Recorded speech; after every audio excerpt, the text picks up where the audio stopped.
파리에서 디자이너이자 연구원으로 활동 중인 한승훈입니다. 네. 종소리 울려요. 잠시. 말소리가. 열시라고 알려줘요. 그래, 그냥 진행해보죠.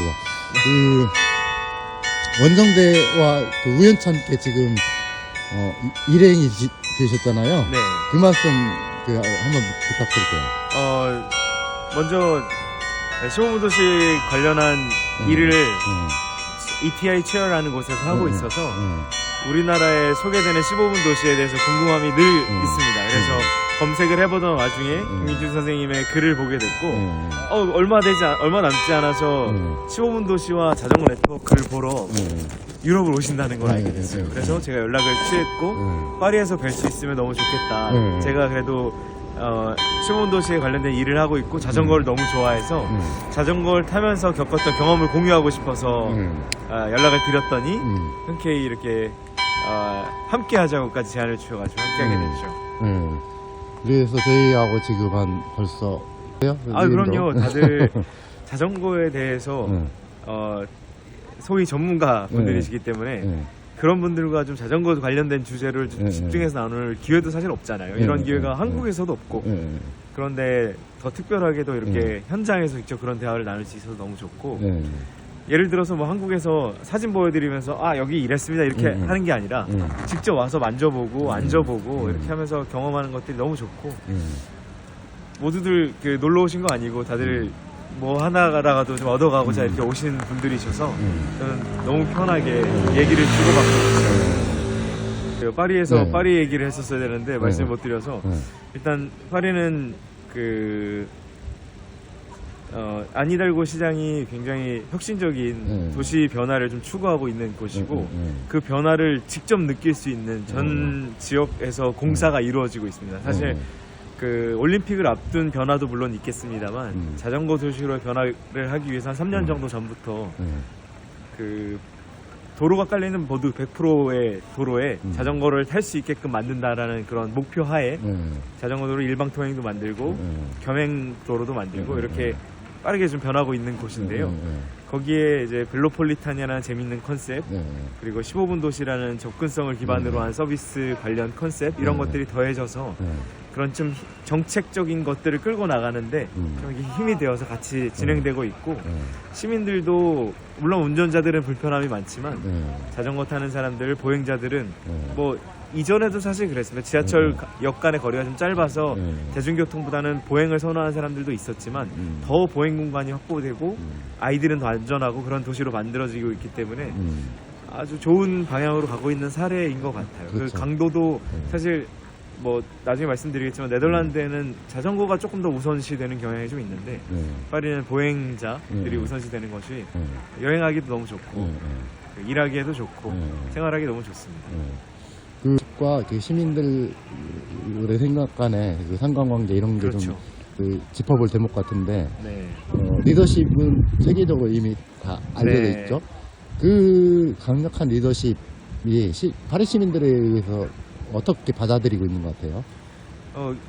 기본적으로 파리 일반 시민들은 환경을 생각하는 것이 남 얘기라고 생각을 안 해요. 그래서 식당 갈 때도 늘 자기 용기를 들고 가서 거기다 밥을 받아오고 플라스틱 빨대 당연히 안 쓰고 심지어는 비누를 들고 다니는 사람, 숟가락을 들고 다니는 사람도 굉장히 많거든요. 그만큼 이 환경에 대한 자각이 되어 있는 상태에서 시장이 좀 리더십을 갖고 우린 조금 더 가속화를 할 필요가 있다. 좋은 방향으로. 그렇게 해놓으니까 사람들은 내가 불편하지 않으면 그래 좋은 생각인 것 같아. 거기에 나도 동참할게. 이런 시민의 의식이 되어 있고 그 결과가 재선에도 무리 없이 이렇게 당선이 되는데 한몫하지 않았나 그런 생각이 들어요. 리더십 말씀하신 이유도 아마도 네덜란드나 다른 지역과 좀 비교도 되는 측면에서 말씀을 꺼내신 것 같은데 그렇습니다. 그 탑다운 방식이 아주 성공적인 사례가 되었지만 그 이면에는 아주 깊은 연구와 오랜 계획이 있었기 때문에 그것도 가능하지 않았나.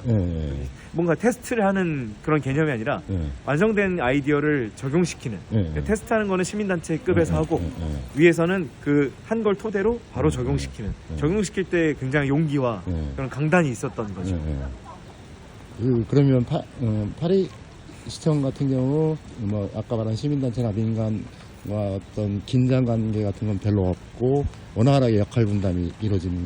그렇지도 않은 것 같은 게 어때요? 사실은 반대도 많고 시민단체들 그래서 시민단체들이 조금 더 시와 가까운 것 같아요. 시 회의에 참석하고 의견을 직접 듣는데 귀를 기울이기도 하고 그래서 시민단체와 시 사이에 좀 간격이 상대적으로 제가 느낀 바로는 가깝지 않나.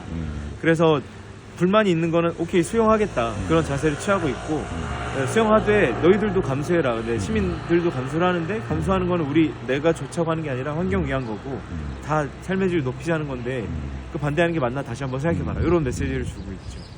그래 수용소로 만드는 좋아라. 거에 대해서 반대한다 이런 그 댓글들, 그 부정적인 댓글들도 네. 있더라고요.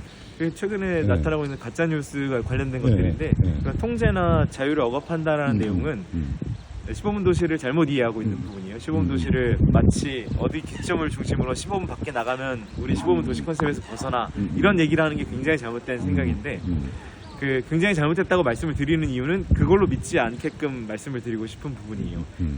내가 어디에 있건 그 반경을 중심으로 시범 도시. 예를 들어서 제가 집에 있으면 집 근처에 주변에 시범 도시의 서비스가 충족되는 것, 학교 가면, 뭐 테니스 치러 가면 그 그 지역을 중심으로 15분 반경 내에 좋은 양질의 서비스들이 있다는 거지.